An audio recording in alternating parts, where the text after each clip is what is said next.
ದೊಡ್ಡ ಸಂಖ್ಯೆಯಲ್ಲಿ ತಮ್ಮ ನೆಲ, ತಮ್ಮ ಭಾಷೆ, ತಮ್ಮ ಸಂಸ್ಕೃತಿ ಇದನ್ನೆಲ್ಲ ಉಳಿಸ್ಕೊಳ್ಬೇಕು ಅಂತ ಹೇಳಿ ಬಂದಿದ್ದೀರಿ. ನಿಮ್ಮೆಲ್ಲರೂ ಕೂಡ ನನ್ನ ಸಾಕ್ಷಾತ್ ನಮಸ್ಕಾರಗಳು.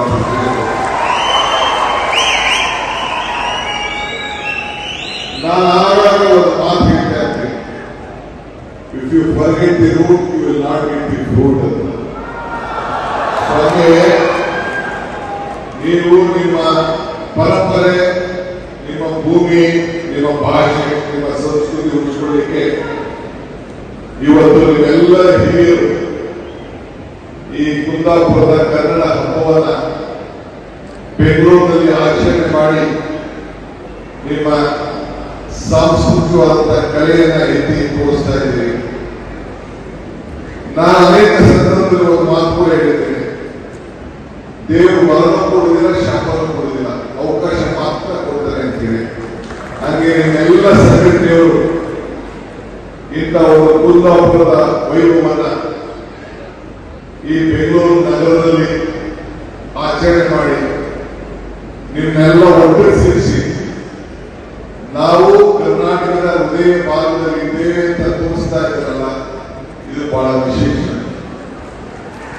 ಅಸೆಂಬ್ಲಿಯಲ್ಲಿ ನಾನು ಬೆಂಗಳೂರಿನ ಗ್ರೇಟರ್ ಬೆಂಗಳೂರು ಮಾಡಬೇಕು ಅಂತ ಹೇಳಿ ಒಟ್ಟಿಗೆ ತೀರ್ಮಾನ ಮಾಡಿದ್ದೇನೆ. ಈ ಆಡಳಿತಕ್ಕೋಸ್ಕರ 5 ಭಾಗವಾಗಿ ವಿಂಗಡಣೆ ಮಾಡಿದ್ದೇವೆ. ಕೆಲವರೆಲ್ಲ ಟೀಕೆ ಮಾಡಿದ್ರು, ಕನ್ನಡಿಗರ ಭೂಮಿಯಲ್ಲಿ ಭಾಗ ಮಾಡ್ತಾ ಇದೆಯಾ, ಕನ್ನಡಿಗರಿಗೆ ಅವಕಾಶ ಇಲ್ಲ ಅಂತ ಪರಿಸ್ಥಿತಿ ಬರ್ತದೆ ಅಂತ ಹೇಳಿ. ಅದಕ್ಕೆ ನಾನು ಹೇಳಿದ್ರೆ, ನೀವು ಮೂಲಕರು ಈ ಬೆಂಗಳೂರು ಕರ್ನಾಟಕ ರಾಜ್ಯದ ಎಲ್ಲ ಜನತೆಯ ಹೃದಯ ಭಾಗ ಇದು ಅಂತ ನಾನು ಯಾವತ್ತು ಹೇಳ್ತೇನೆ.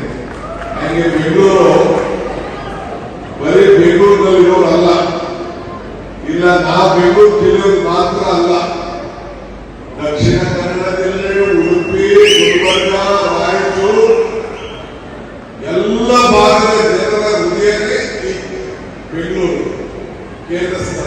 ಆದ್ರಿಂದ ನೀವು ಯಾರು ಹೊರಗಡೆ ಊರಿನಲ್ಲಿರೋರು ಇಲ್ಲಿ ಬಂದ್ಬಿಟ್ಟಿದ್ದೀರಿ ಅಂತ ಭಾವನೆ ಬೇಡ. ಇದು ನಿಮ್ಮ ರಾಜ್ಯ, ನಿಮ್ಮ ರಾಜ್ಯದ ಕೇಂದ್ರ ಸ್ಥಳ. ಇದನ್ನ ತಾವೆಲ್ಲ ಕಾಪಾಡಿಕೊಂಡು ಹೋಗ್ಬೇಕು. ಎಲ್ಲ ಭಾಷೆಗಳ ಯಾರಿಗೆ ಬಂದು ವಾಪಸ್ ಹೋಗುದಿಲ್ಲ. ಈಗ ನೋಡಿ, ಪ್ರಕಾಶ ಇತ್ತು ಊರಿದ್ದಾರೆ, ಇಲ್ಲೇ ಮನೆ, ಇಲ್ಲೇ ಮಠ, ಇಲ್ಲೇ ವ್ಯಾಪಾರ, ಇಲ್ಲೇ ವ್ಯವಹಾರ. ಯಾರು ಬೆಂಗಳೂರು, ಯಾವ ಜಡ್ಜ್ ಬರಲಿ, ಯಾವ ಲಾಯರ್ ಬರಲಿ, ಯಾವ ವೋಟರ್ ಬರಲಿ, ಯಾರು ಇಲ್ಲ. ನಾನು ಎಲ್ಲ ಕಂಪ್ಲೀಟ್ ಅನುಕೂಲಸ್ಥರೆಲ್ಲ ಕರಾವಳಿ ಪ್ರದೇಶ, ನಾರ್ತ್ ಕೇಂದ್ರ, ಸೌತ್ ಕೇಂದ್ರ, ಉಡುಪಿ ಎಲ್ಲ ಬಿಟ್ಬಿಟ್ಟು ಮುಂಬೈ, ಸೌದಿ ಅರೇಬಿಯಾ, ಬೇರೆ ಕಡೆ ಎಲ್ಲ ಹೊರಟೋಗಿದ್ದಾರೆ ಉದ್ಯೋಗಕ್ಕೋಸ್ಕರ. ಅತಿ ಹೆಚ್ಚು ಸಂಸ್ಥೆಗಳು, ಬ್ಯಾಂಕ್ಗಳು, ಪ್ರವಾಸ ಕೇಂದ್ರಗಳು, ದೇವರ ಸನ್ನಿಧಿಗಳು ಎಲ್ಲ ಕೂಡ ಅಲ್ಲೇ ಇದೆ.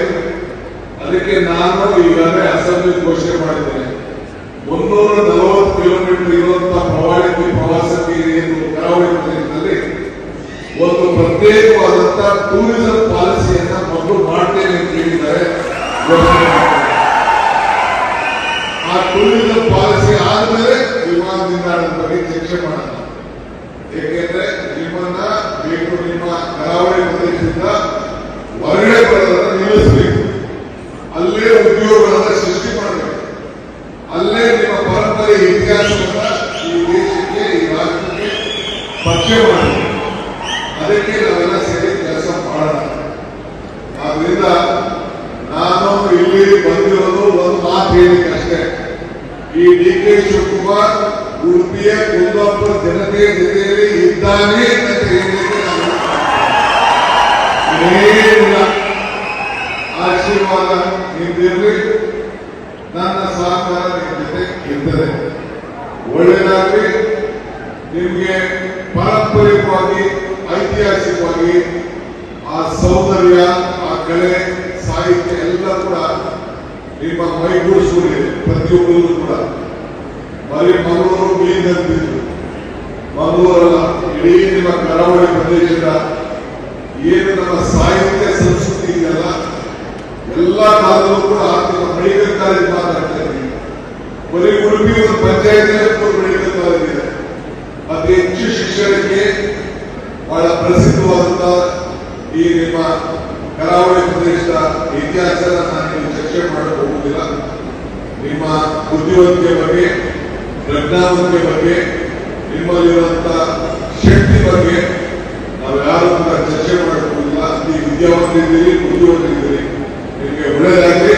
ನಿಮ್ಮ ಜೊತೆ ನಾನಿದ್ದೇನೆ. ಜಾಸ್ತಿ ಹೋಗಿರಬೇಕು ಅಂತ ಆಸೆ. ನನ್ನ ಅನೇಕ ಕಾರ್ಯಕ್ರಮಗಳಿಗೆ ಶ್ರಮಿಸಬೇಕು. ಎಲ್ಲ ಸಂಘಟನೆಗಾರರಿಗೆ ಬಹಳ ದಿನದಿಂದ ಈ ಕುಂದಾಪುರದ ಕನ್ನಡದ ಹಬ್ಬವನ್ನ ಆಚರಣೆ ಮಾಡ್ತಾ ಇದ್ದೀನಿ. ಪ್ರತಿ ವರ್ಷ ಕೂಡ ಮಾಡಿ, ನಾನು ಕೂಡ ಈ ವರ್ಷ ನಾನು ಮೈಸೂರಿನಲ್ಲಿ ನಮ್ಮ ಇದನ್ನ ಮಾಡಬೇಕು ಅಂತೇಳಿ ಗಮನ ಮಾಡಬೇಕು ಅಂತ ಅನೌನ್ಸ್ಮೆಂಟ್ ಮಾಡಿದ್ದೆ.